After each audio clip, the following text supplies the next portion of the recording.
हाँ बेटा, बड़ा बेटा अमेरिका में 2.5 करोड़ के बंगले में रहता है और इंजीनियर वाला बेटा इसी शहर में 1 करोड़ के बंगले में रहता है। 50 लाख की गाड़ी में घूमता है और उनके पास मेरे लिए कुछ नहीं है बेटा, कुछ नहीं। बेटा मैं तुम्हारी गाड़ी साफ कर दूं? हट, दूर हो जा मेरी कार से। तेरी औकात भी नहीं है मेरी गाड़ी को टच करने की। पता नहीं तुम साले गरीब आदमी कहां कहां से आ जाते हो, गंदी शकल लेके अपनी। चल भाग यहाँ से, बड़ा आया गाड़ी साफ करने वाला।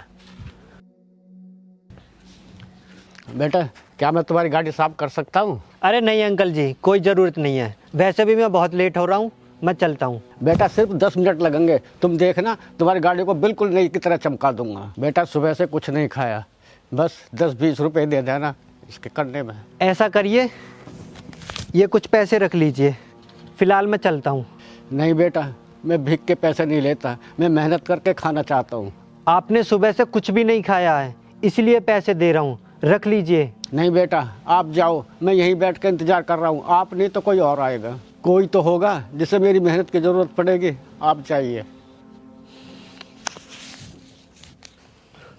बाबा 1 मिनट, मेरी बात सुनिए। क्या मैं आपसे कुछ पूछ सकता हूँ? हाँ बेटा बताओ। बाबा आप रहते कहाँ हो? बस यहीं पास में वो पेड़ है ना, उसी पेड़ के नीचे रहता हूँ। यहीं कहाँ? आपका घर तो होगा कहीं। सब कुछ था बेटा, बच्चों को विदेश पढ़ाने में, उन्हें लायक बनाने में, उनकी पढ़ाई के लिए मैंने अपना घर तक बेच दिया और किराए के मकान में रहने लगा। बदले में मुझे क्या मिला? कुछ नहीं। अच्छा, अब आपके बच्चे कहाँ रहते हैं? एक विदेश में है, एक इसी शहर में इंजीनियर है। तो फिर आप उनके घर में क्यों नहीं रहते बाबा? उनके घर में मेरे रहने के लिए कोई जगह नहीं है। ऐसा क्या हुआ बाबा, जब एक बेटा आपका विदेश में है और दूसरा इंजीनियर, फिर तो वो अच्छा कमाते होंगे ना? हाँ बेटा, बड़ा बेटा अमेरिका में 2.5 करोड़ के बंगले में रहता है और इंजीनियर वाला बेटा इसी शहर में 1 करोड़ के बंगले में रहता है। 50 लाख की गाड़ी में घूमता है और उनके पास मेरे लिए कुछ नहीं बेटा, कुछ नहीं।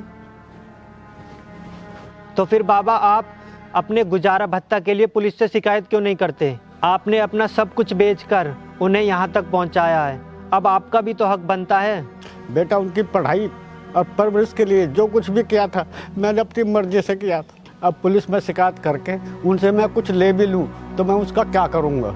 फिर भी अंकल, आपको कुछ तो मिलना चाहिए।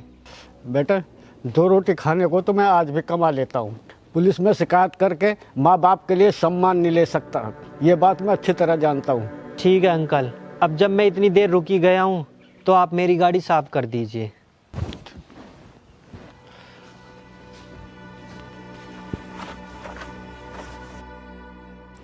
लो बेटा, होगी तुम्हारी गाड़ी साफ। ठीक है अंकल, ये आप पैसे रखिए और अपना ख्याल रखना। अच्छा बाबा, आप बुरा ना माने तो एक बात पूछूं आपसे? हाँ कहो बेटा। बाबा मेरी ऑटोमोबाइल की शॉप है, आप चाहें तो वहाँ काम कर सकते हो।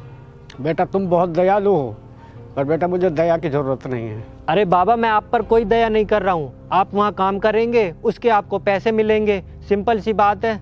एक मेरे बेटे हैं इतने पढ़े लिखे जिन्होंने मुझे मरने के लिए रोड पर फेंक दिया, और एक बेटे तुम हो जो दूसरों के लिए इतना सब कुछ कर रहे हो। बाबा संभालिए अपने आप को, ये लीजिए मेरा कार्ड और कल से आप यहीं पर आ जाना। ठीक है बेटा, बहुत बहुत धन्यवाद। भगवान तुम्हें खूब तरक्की दे, खूब आगे बढ़ाए। ठीक है बाबा, चलता हूँ।